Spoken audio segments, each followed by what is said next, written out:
Well, g'day. My name is Joel. Hello, Joel. My name's Taya.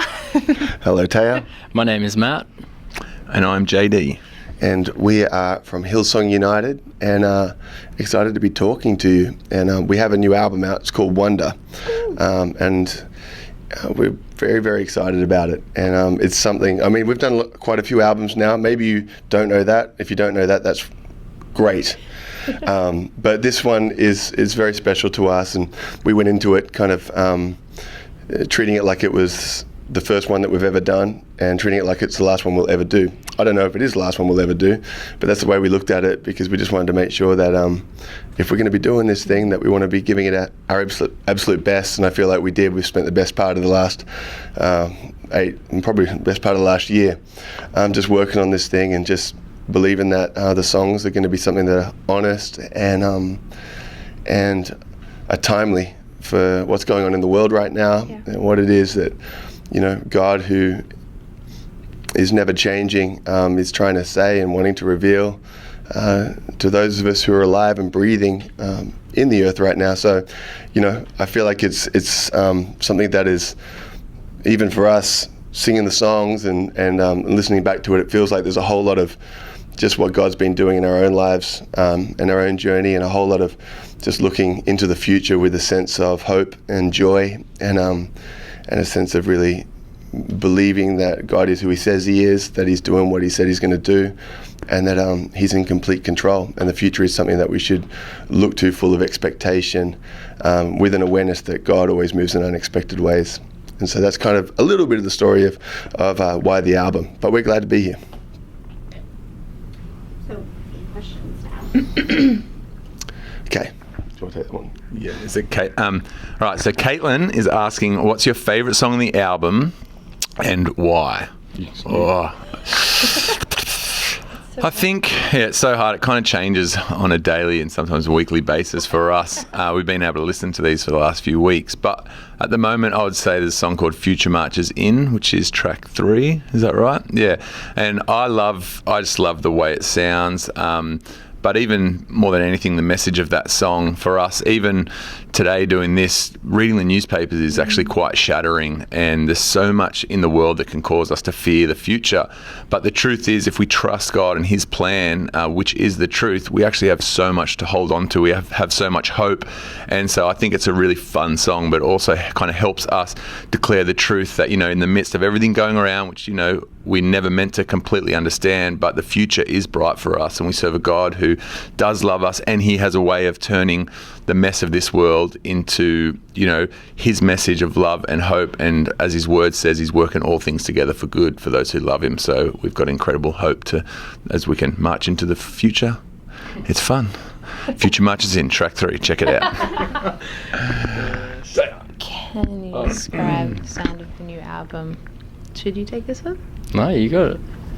Really? Yeah, I'd love to hear you describe it. So Jared asks, hi Jared, can you describe the sound of the new album? Go ahead. Go. Yes, I'm going to say nostalgic, a little bit 90s, which I kind of love, but also futuristic as well.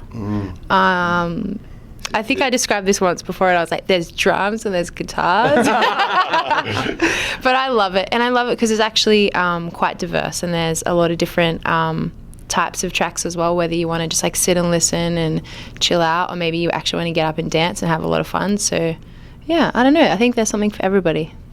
Yeah, I think when we went into the project, we kind of just, rather than trying to overthink it or overanalyze the whole process, it was much more about going back, even just for us, and thinking about what was it that we fell in love with when we first kind of discovered music for ourselves. And, you know, not so much the nursery rhymes, although for some of us that might have been it, but more so just like, there was a moment, I think, for each and every single one of us where we, like, music grabbed a hold of us. soul.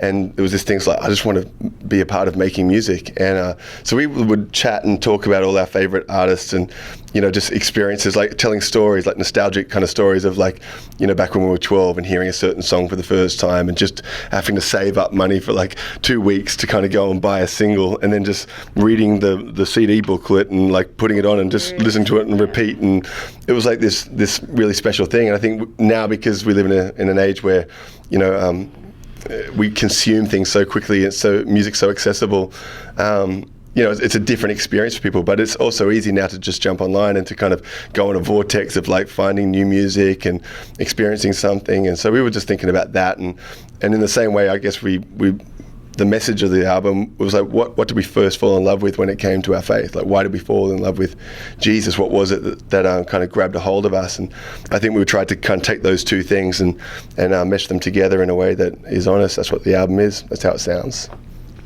And it's got guitars and music and keys and drums.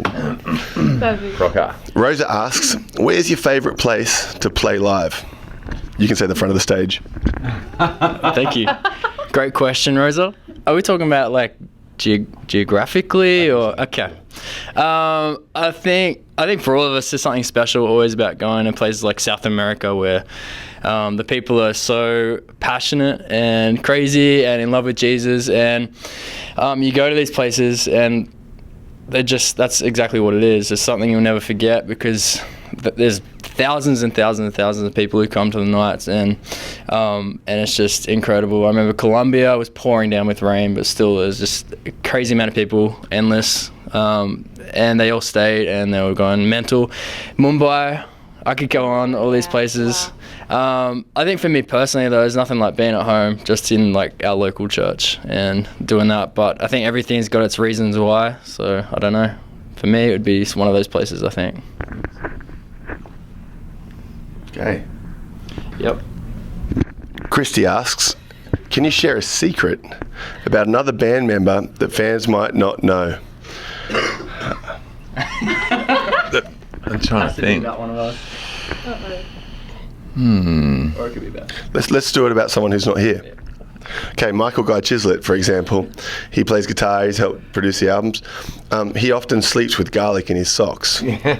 That's a good one. Because he, I guess, read somewhere that it makes you healthy, and his feet smell terrible. So there you go. Does he ever get sick? No, he rarely gets sick, so he might be onto something. There you go. Dave asks, what's your best memory from the road? Wow, there's so many. I got one. Okay. My favorite thing about being on the road with everyone is that we get to become like family, because you're spending so much time. So it's either you hate each other or you love each other. So we become like family. I don't hate anybody. You hate. I know, but like, wow. I don't know. But it's good. You see everyone at their just worst and best time, so it's awesome. But my favorite thing is when we get on the bus, we do highlight, low light, and you just talk about like the best part of your day, and then maybe like a funny party day that wasn't so great, but then everyone else can enjoy it, and so then it kind of makes it a highlight. So depends which bus you're on. Yep. We play charades on our bus. Yes. Any other highlights from the road? Track stops? Oh, yes. It's like driving from one city to the next and it being 3 a.m. and going into tuck shops to find a t-shirt to wear the next day is always fun. And it usually has like a wolf on it or something, or like... It's the one place I can find t-shirts that fit me as well, because they always have like triple extra large or something. So, and it doesn't matter if it's pink and it has like a big, like, that's true. Or like Duck Dynasty vibes. A big eagle on it. And yeah. Alyssa asks, what do you think your most meaningful song is, or the song that has had the biggest impact? Well, you should take that one, John. Yeah. Well, I would hope that all the songs are meaningful. There's definitely been songs in the past I know that I've written that maybe haven't been as meaningful, and they've never done well. They just weren't good songs. So I think one of the things I've learned as a songwriter, and Maddie and I talk about often, is just making sure that every lyric that we write, every moment is intentional and is founded in scripture and founded in some element of revelation, but also questions. And I think it's okay to have questions when it comes to God.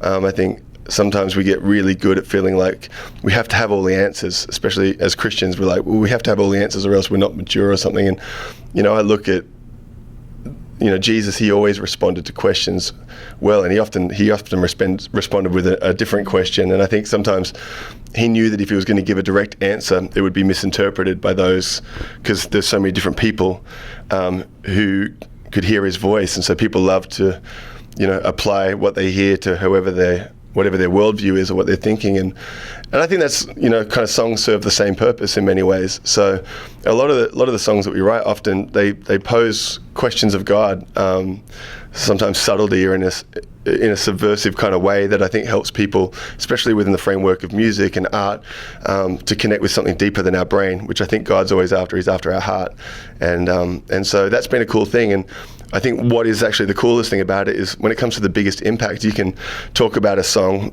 based on, like, I guess, earthly measures, how many records it sold or how many people listen to it on Spotify or whatever it might be. And I think there's impact in that for sure, but I think it's foolish of us to measure an impact of any song or anything when it comes to God or the kingdom around how the earth measures things. And so I think, the impact of a song might be that no one ever sings it in churches and no one ever, it doesn't, kind of break any records. But, when you hear a story about how a song connects with someone in a supernatural way in the greatest hour of need, to me, that is an impact that's eternal. And so, if you want like a quick answer, it's probably Oceans, because it's one of those songs that has gone places that we never could have imagined, or us going, or even the song going. It's done amazing things. But, yesterday we talked to a girl, came up to us randomly, and she burst into tears, and then we burst into tears because she was saying that a song called Prince of Peace that, hasn't kind of broken any records, but her mum was dying and she'd been in a coma for a number of weeks, and they played that song on repeat in her room. And this girl told us that she woke up from the coma after the doctor said that she was never going to see the light of day again, and said goodbye to everyone and that she loved them, and then she passed away. And they talked about how the song had helped her and her family through that season, and it was like this amazing moment of closure. And I think that, to me, is more valuable than anything. So, yeah. Rob asks, who's your favourite artist right now? I'm thinking. Chance the Rapper's pretty rad. I can never remember. I have to go through my Spotify list. Actually, Harry Styles is killing it for me. Not just a good singer. That's true. I like both those people. Tom asks, if you weren't in the band, what would you be doing? Easy.